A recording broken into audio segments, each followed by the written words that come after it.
Good morning, everybody. Welcome back to another episode of Minecraft here on Blue Nexus Gaming. Here on the NexusCraft single-player survival world.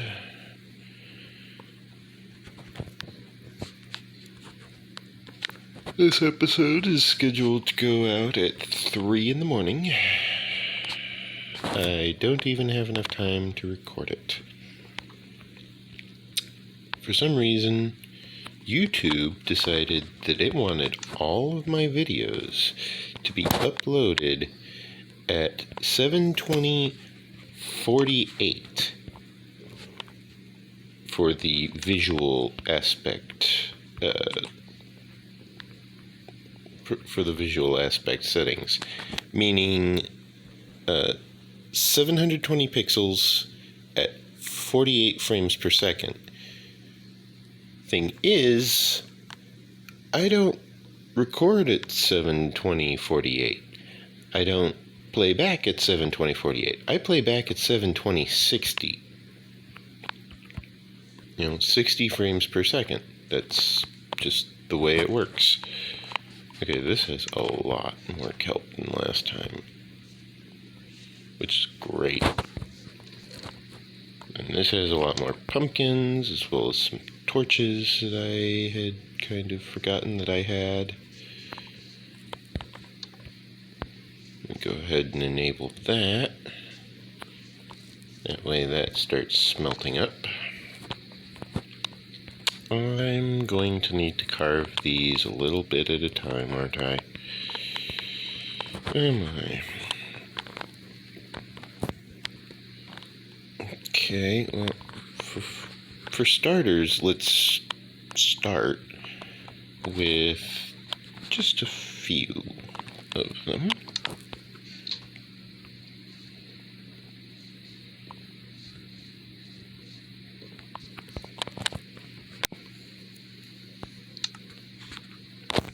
Oh, right.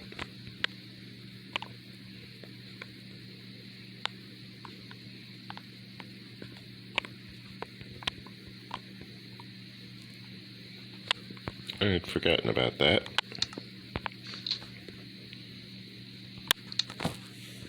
I had filtered the items so that I could not accidentally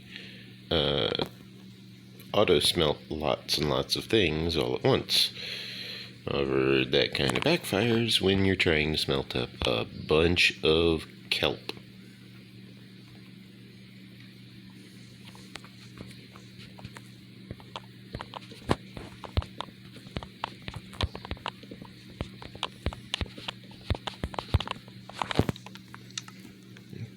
Okay.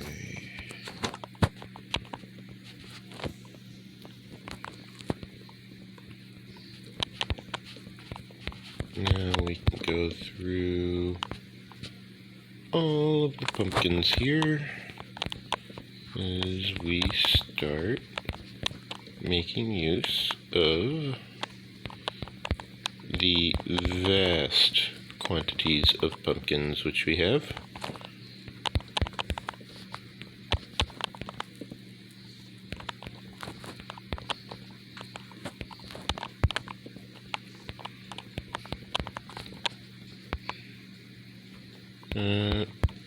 This would be a good time to mention that I have a Patreon.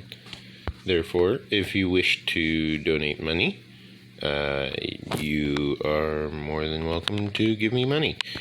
If you want to leave a like on the video, that would also be really groovy.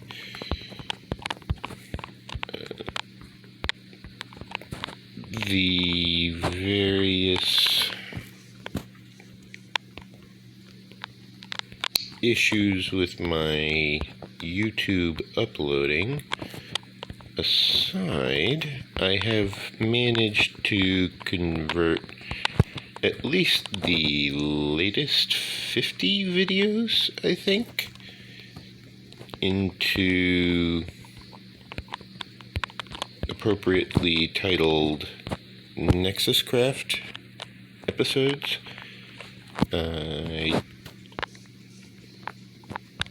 I have over 200 videos to work on for that. That's going to definitely take a while. It's going to take a few days, in fact, for me to upload, or for me to properly retitle all of the different videos. Apologies if you were expecting it a little faster. It takes time, because I'm also sitting there telling it which game I'm actually playing, because YouTube cannot really tell the difference between Minecraft and Minecraft Bedrock Edition. Therefore, I have to tell it this is Minecraft Bedrock. Considering I don't have Minecraft, I can't afford Minecraft yet. And if I could afford Minecraft, I don't think I could afford the Java's commercial content license. That's kind of expensive from what I hear. If I manage to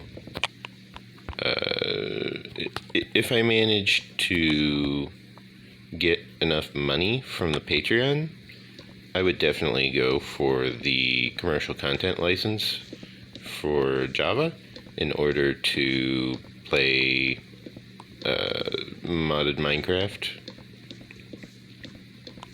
on YouTube.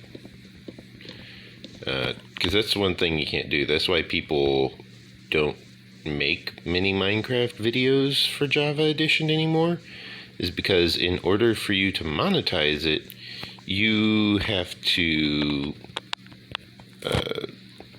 pay a lot of money in order to be able to monetize it.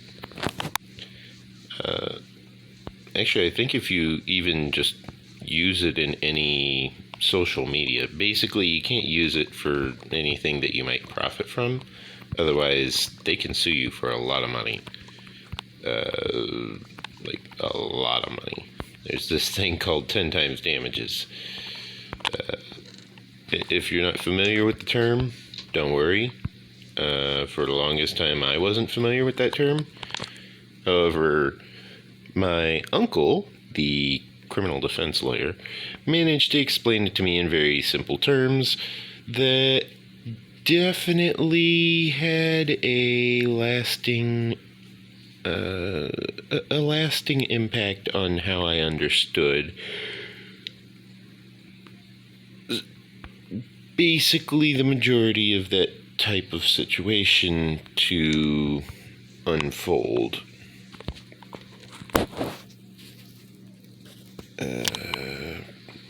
That's going to be slightly larger than one stack of lit lanterns, isn't it? That's probably going to be a problem.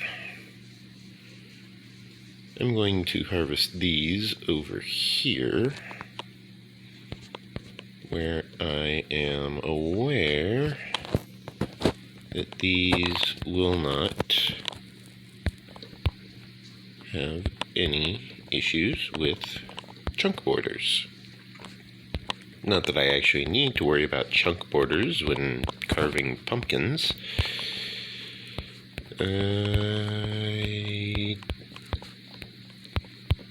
I honestly don't really care too much about the directional metadata of the pumpkins, because I just want the lanterns to all be the same direction. I don't care too much about what direction I was facing when I harvested the pumpkins.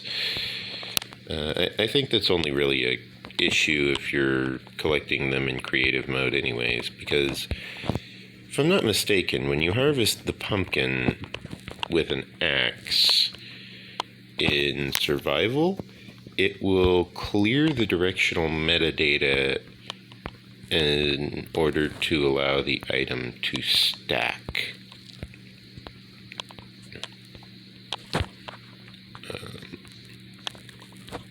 Metadata is very similar to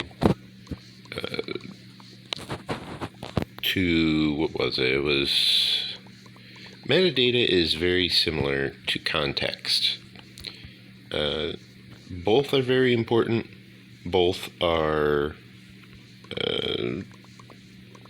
able to cause the same situation to look very different.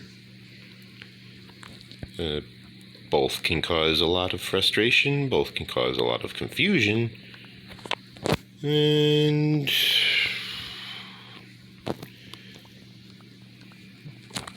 between the two, I think context is the one that causes the most frustration. NBT data, or metadata, as it's also known, is a lot more tame by comparison.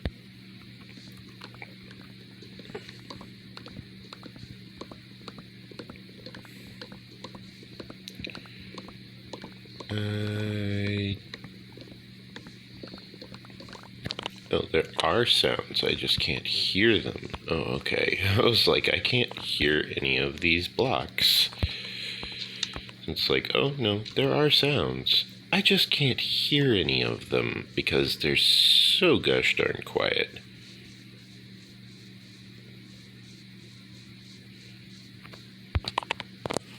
Let me sleep in bed to prevent monster spawns.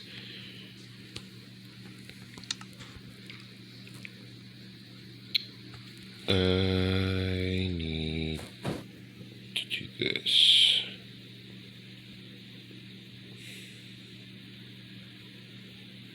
Yeah, this is going to be just over a full stack, isn't it? Yep. One beyond a full stack. Craziness.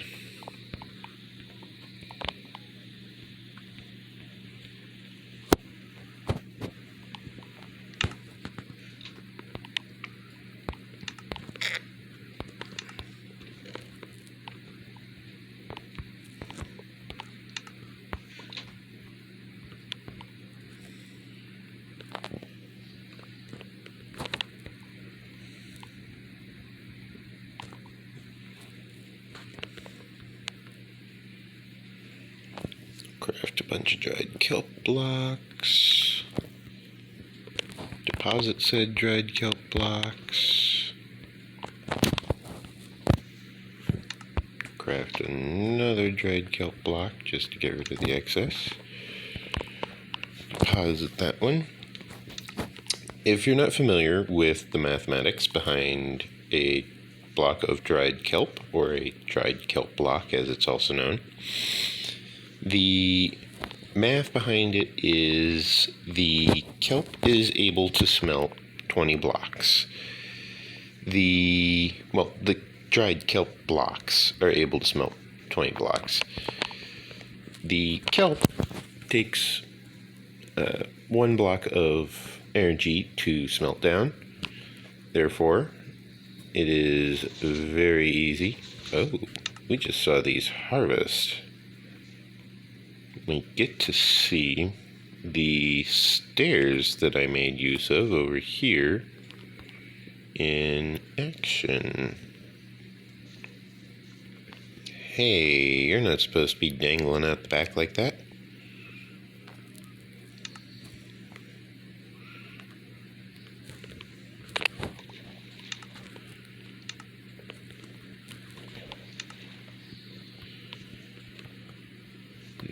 Okay.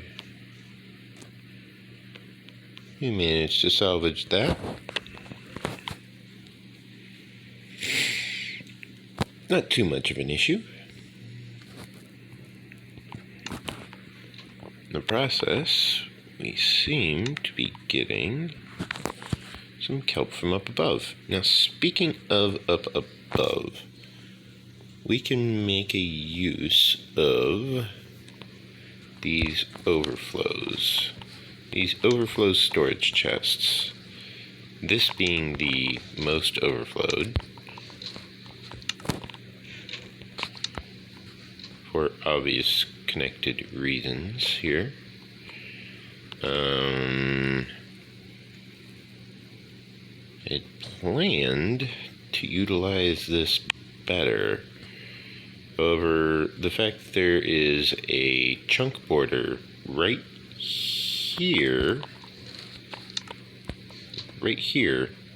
is a bit of a problem. Hold on, guys. Kazuna. I had to sneeze. Sneeze on my screen there. Wipe my screen off real quick.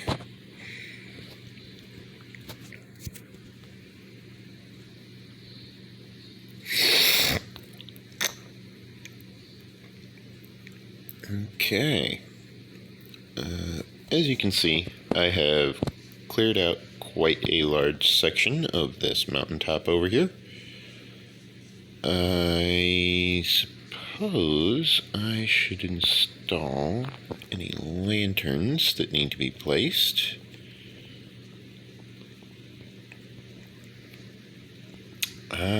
Right. I replaced all of these with torches in order to prepare for the excavation. I had forgotten that. That means that I should have some barrels that I can use over here, because I'm not using them for anything else.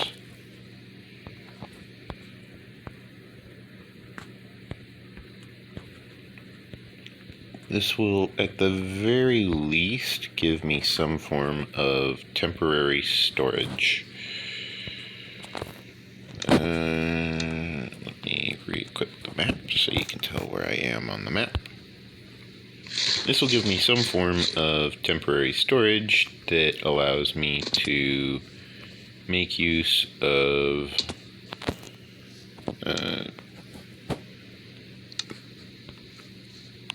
the vast amounts of stone which I have, in addition to allowing me to very easily and quickly carve up all of these pumpkins. I will definitely need another pair of shears, though. In fact, while I'm at it, let me grab my fishing rod. I have a fishing rod enchantment book that I wish to apply.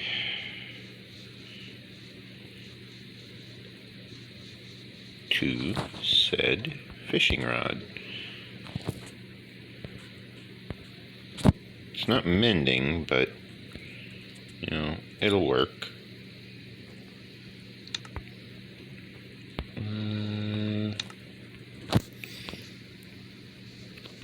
I suppose whilst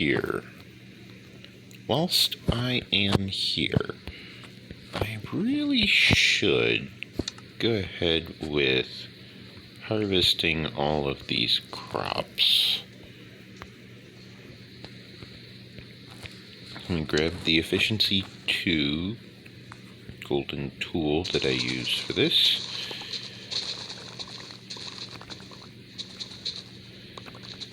Now, I am surprised that this tool has not yet broken, because it is made of gold.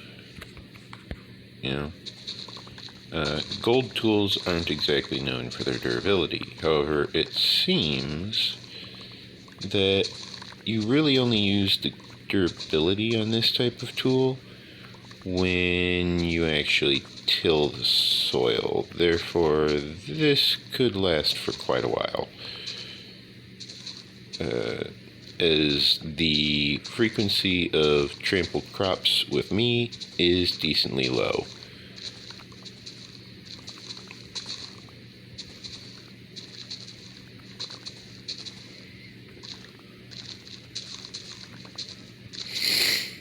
Mostly because I have a tendency to just absolutely clear cut around all of the different farms in order to make sure that nothing lands on them, nothing interferes with them.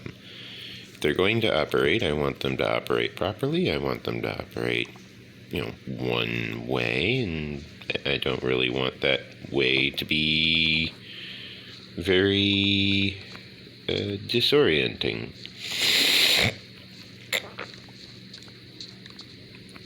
I don't want it to be a farm that relies on the random events that includes,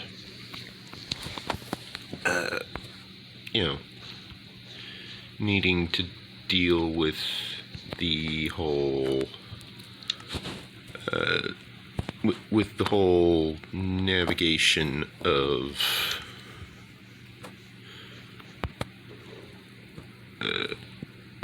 issues that arises from trying to force more than one section to be like the rest.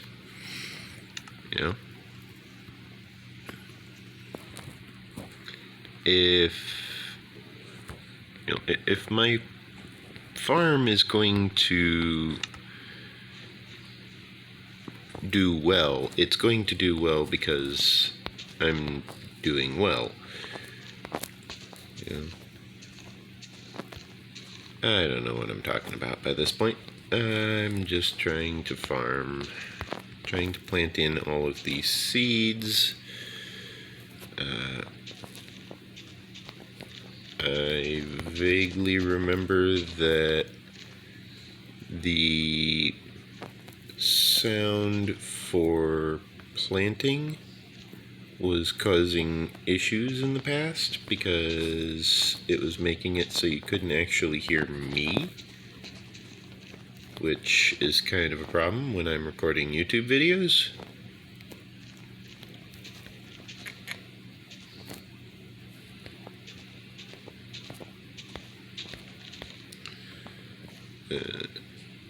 Now, if I did manage to accidentally throw some seeds in that composter back there, I'm not too worried about it because I can always very easily get more seeds. I got an overabundance when I harvested the wheat. This is normal. This happens every time.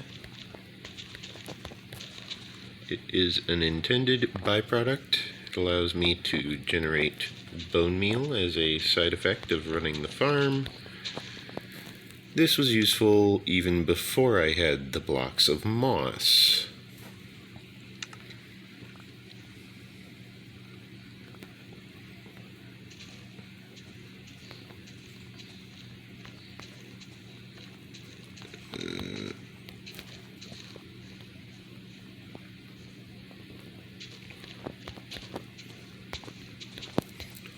This also grants me access to that hopper over there in order to more easily retrieve and deposit any bone meal that I manage to get. Which is not going to be much considering everything going on. Okay, it does not look like I actually added any composting layers there. That's good.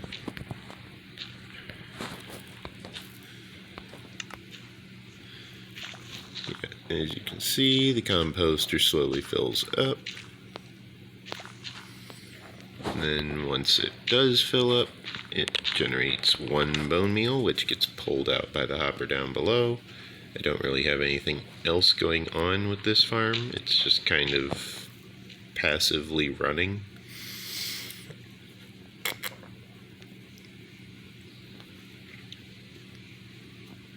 Now I can go over here in order to deposit the furnace fuel. Matter of fact, I can gather one more. Where is that lava? There was lava over here. Where was that? Oh, did I use that up? Oh, that's a bit of a bummer. Huh. Okay, well, I suppose I used that lava up, but did I use up all of the lava? Did I use up the lava over by the farm?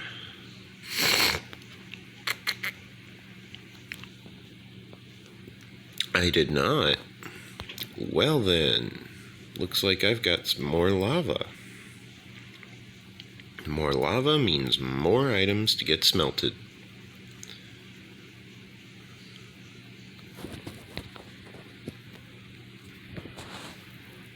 Yeah, the bucket of lava is far more effective than your average block of coal.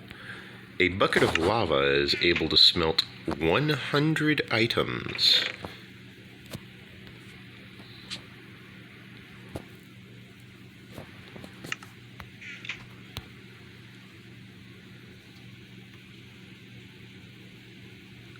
There we go.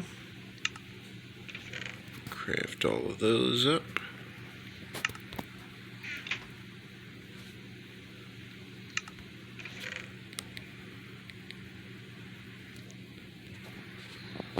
There we go. Now while we wait for the furnace to finish smoking its kelp, the furnaces downstairs are additionally running. However, they're burning blocks of coal, I believe. I need to actually check on that. Yeah, I stored the smooth stone up there because I don't have any storage for it. I can make storage for it. I have the materials. I can build storage for it. I can very easily clear out this section and turn this section into stone storage.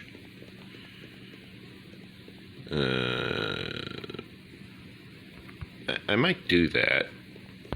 The dirt doesn't seem to be using very much of its storage. I also need a gravel storage. I'll probably put the gravel storage here, and then the stone storage here.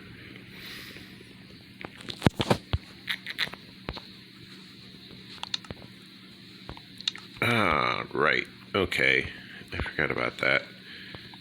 These two furnaces are actually in the process of running through their last bits of their current fuel supply.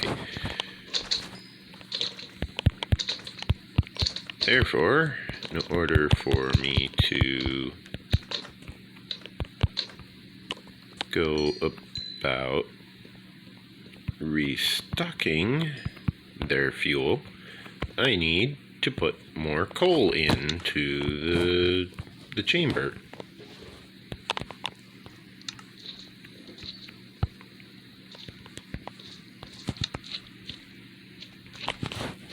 And of course, the moment I did that, this big guy came wandering on over.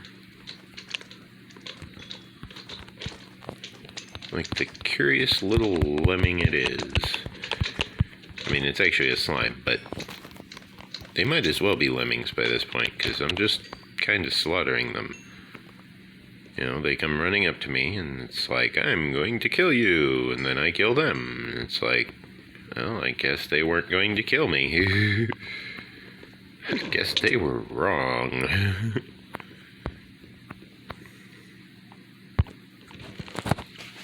But yeah, my gravel storage is completely full. My my ores need to be put out and collected. Of course, my ores from yesterday. This would be a good time to mention that if you downloaded the video, it does actually keep track of how much time you watched on YouTube. Therefore, it does help a lot if you actually go back and watch the entire thing. They keep track of the amount of time watched on YouTube, meaning if you watch it for 5 minutes, it'll tell me that. If you watch it for an hour, it'll tell me that. You know, that's part of the analytics, as they call it. What that means is that if I manage to do really well in a video, it will tell me, because people will like the video. You know, they'll enjoy the content. If I don't do really well in a video, it'll tell me that too, because it'll show that in the amount of viewers that I get, and the amount of likes that I get, in the amount of subscribers that I get. It does help a lot to actually like the video. You know, even though my excavations were very limited, I did manage to get a decent clip of items in order to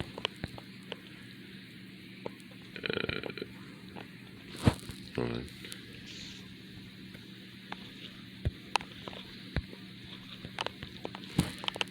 I did get a decent clip of items in order to allow me to... Actually, I don't even need to store those in that form. These I do, as well as these. This basically will teach me, or well, tell me how to most accurately provide you, my audience, with all of the entertainment which you guys crave. If I don't get any feedback on what type of job I'm doing, how good I'm doing, then there's really no way for me to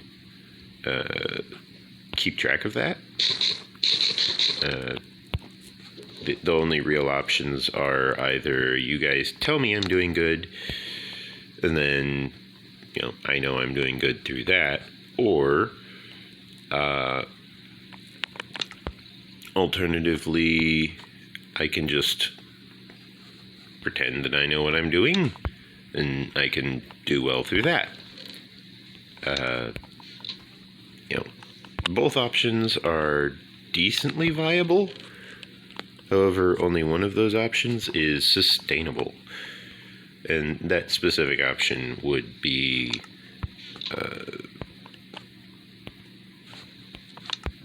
the option where I hear the opinion from my loving audience, you people. Okay, now this has Luck of the C2, or Luck of the C3, Unbreaking 2, Lure 3.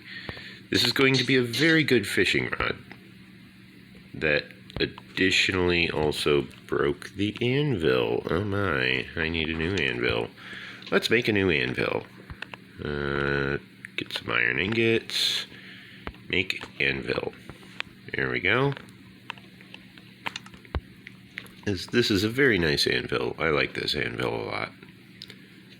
I will put this anvil here. Actually, let me turn that anvil this way. Oops.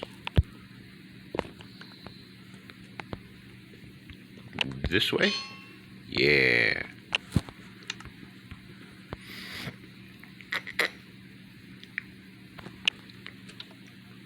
Okay.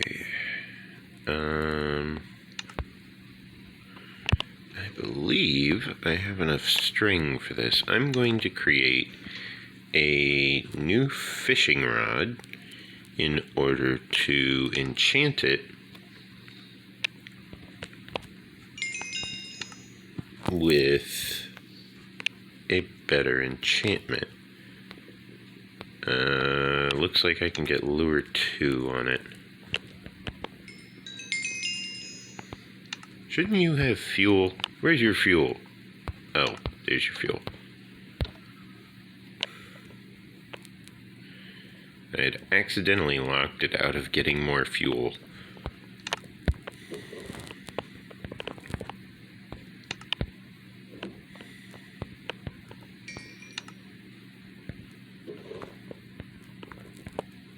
Now that didn't reset the experience it gives, did it? Looks like it lost a lot, but I can't tell because I'm level 37. I need lapis for this. Okay. Now I've got lure 2. Decent enough.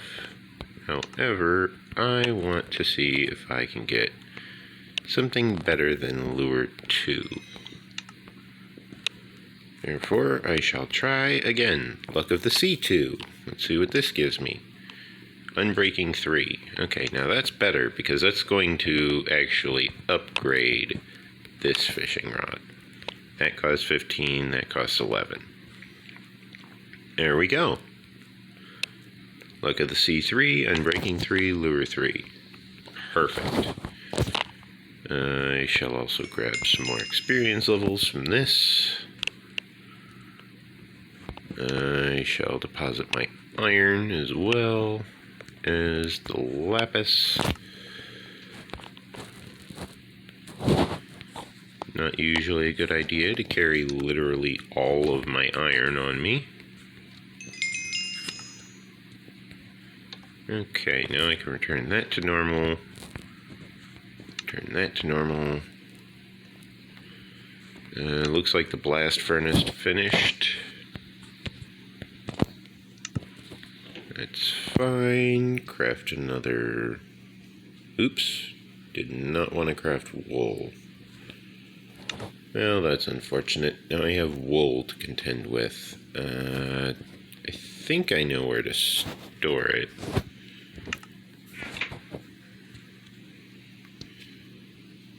No, that's right. I was crafting all of my wool into... what was I? I was crafting it into carpet. Therefore, I don't have any wool stored. I need to find a sheep and shear it in order to make more carpet.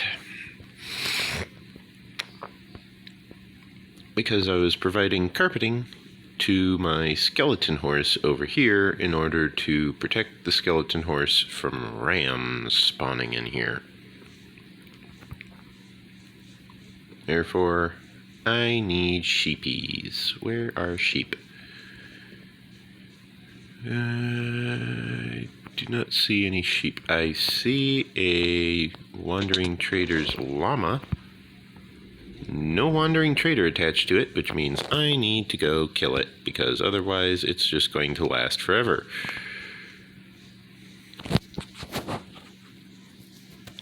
You know, the upside to these guys is that you don't need to tame them. The downside to these guys is that they have a tendency to last forever. You know, therefore, if you see one, you kind of just got to deal with it by killing off the llama. Otherwise, it's going to cause lag. You know, that is a bug. I'm not sure if Minecraft knows of that bug, but that is a bug.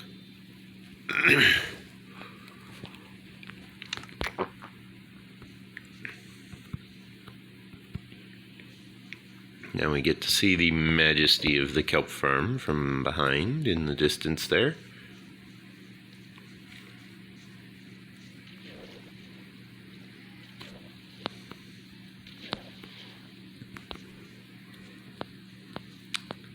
can just jump up this staircase here, which I have still not actually given proper stairs to. I probably should do that at some point. However, I'm more likely to make use of moving the kelp farm, moving the pumpkin farm before I do any of that.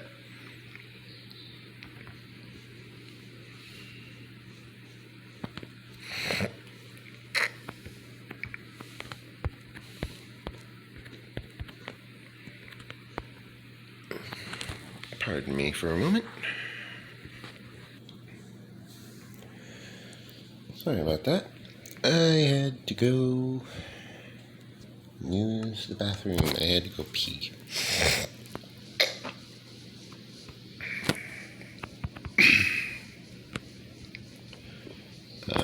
Fortunately, that did allow the smoker over here to get some work done on all of this lovely kelp.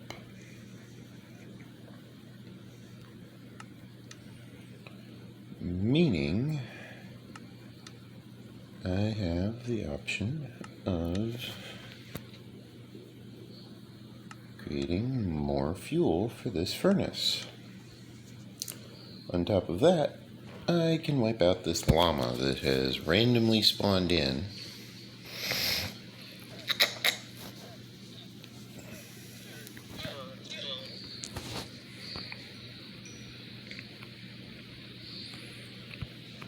That was a wandering villager llama. They have a tendency to stick around perpetually for eternity. There's not really anything I can do about it. The timer is tied to the wandering trader. The timer is not tied to the llama.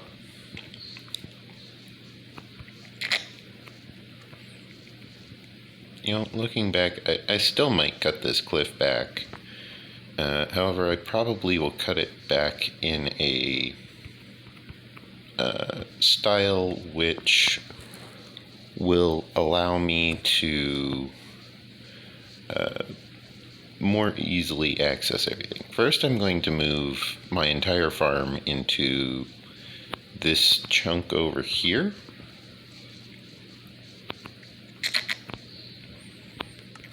I can actually do that right now since I have the bucket available. I should put the fishing rod away before I do this.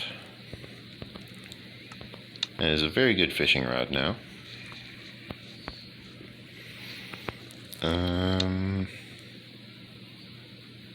Before I do that, I think I'm going to go ahead and set up these various pumpkins here in order to get ready to chop them all down, because I plan to make use of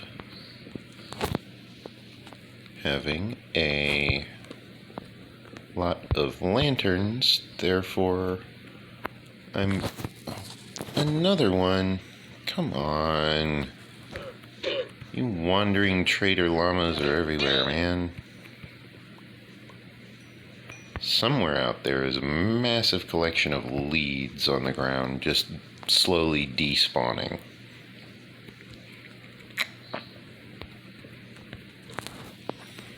Because, well, that's just how llamas work. They spawn in with the leads attached to the wandering trader. Or at least those specific llamas. Wild llamas don't spawn in with a lead on them.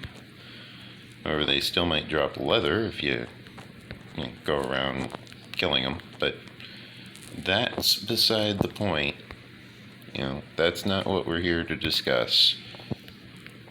We're not here to discuss the rates of getting leather from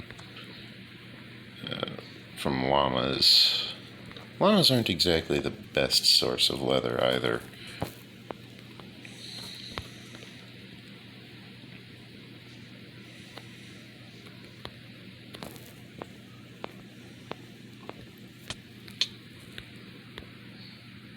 Okay, something just hit me. What just hit me?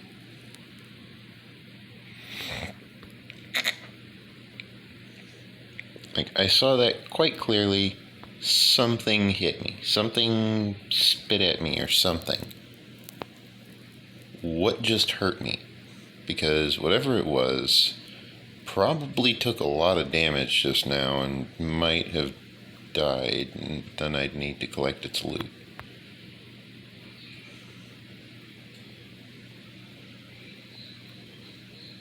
I don't see anything. Yeah, anything that would have been in range would be in view from up here.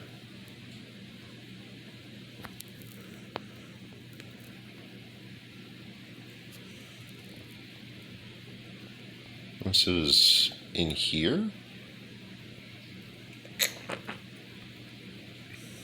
No, I'm not seeing anything.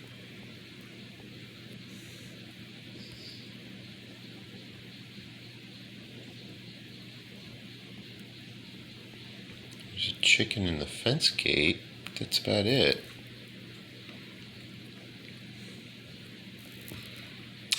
That was weird. I just randomly took an entire heart's worth of damage.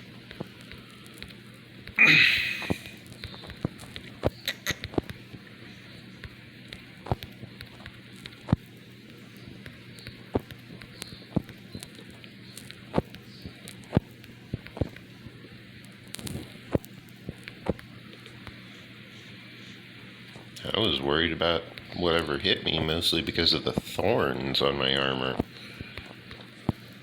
You know?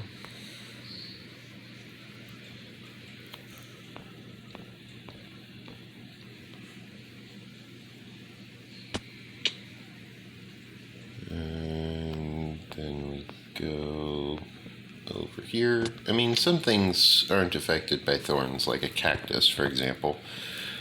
A cactus is not affected by thorns. Yeah. Anything considered environmental, not affected by thorns.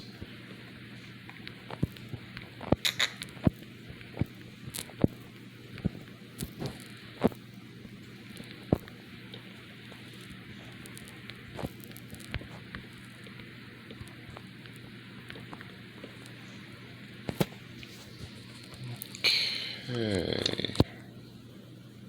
We are getting very close to the point where I will be able to very easily carve up all of these pumpkins.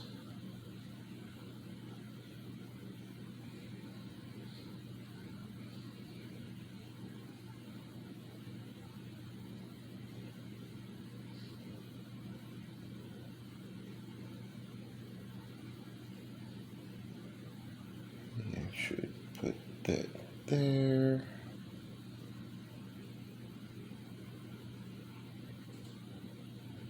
Okay.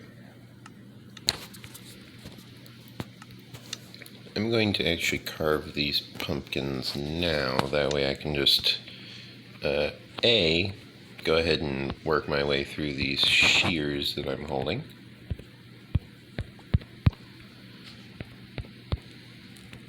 B,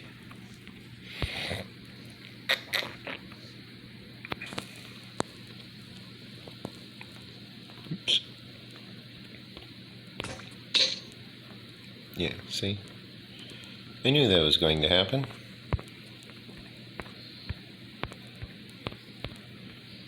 And B, I will be able to free up a little bit of land space in order to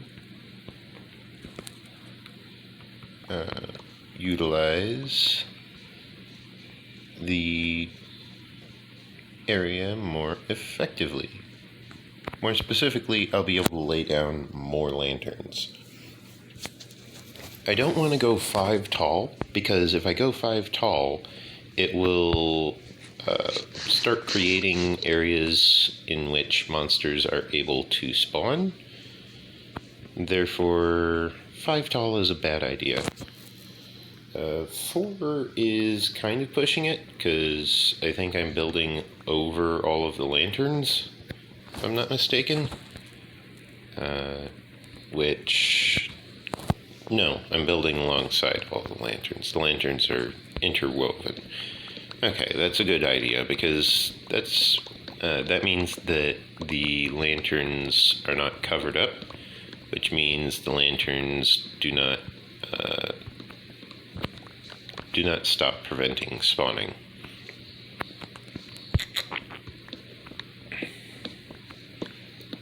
The lanterns continue preventing spawning of various bad creatures from atop the carved pumpkins. That is good.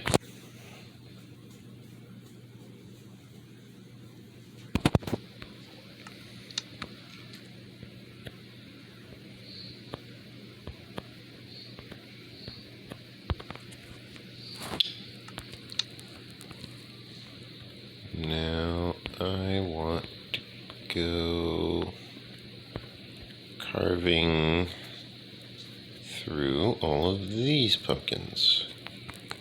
Got it. Okay.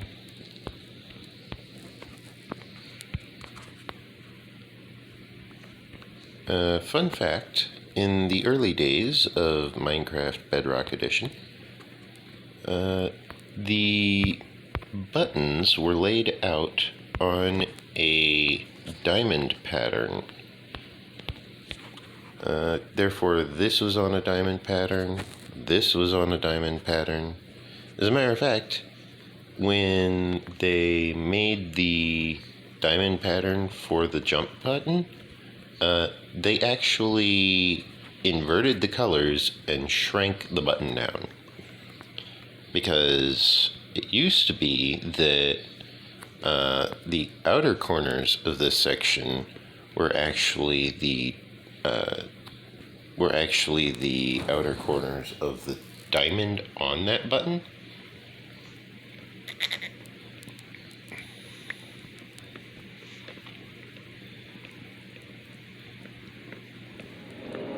So that's a fun fact you probably didn't know about the jump button in Minecraft, is that it's on a diamond pattern for how it's displayed. And that was the reason why I was able to access the pumpkin to carve it from beneath the jump button, literally like over here, is because you can actually hit over here. You just have to aim all the way over, which is kind of a pain. It's a bit annoying to do that. Let me put the map away. Can't see anything beyond the map there. There we go. Now I can see beyond the map.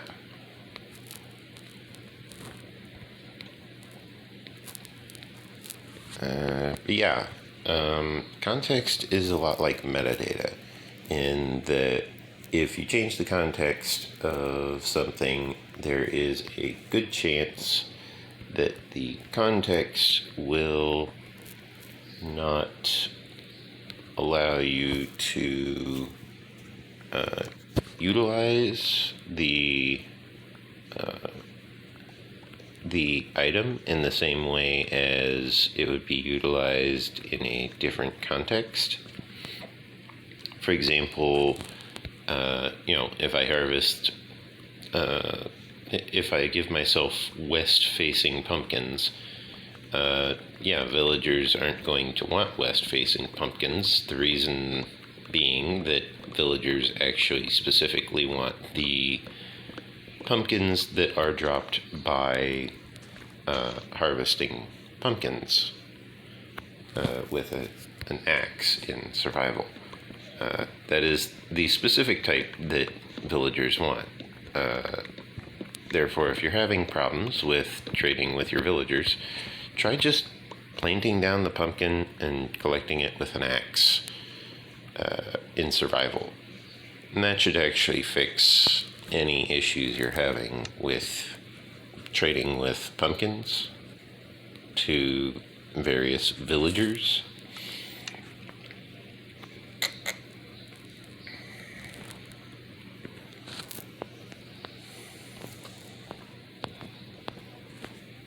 Four, 2, 3, 4.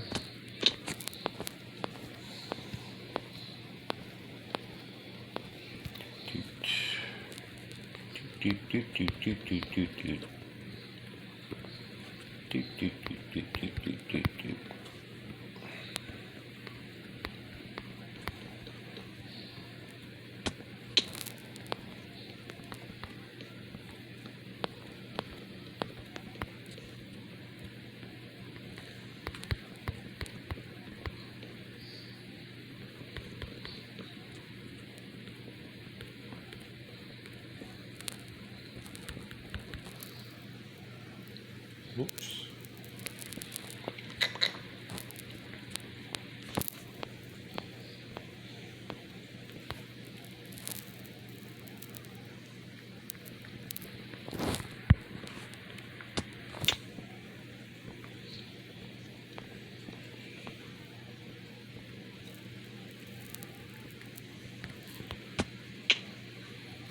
Okay.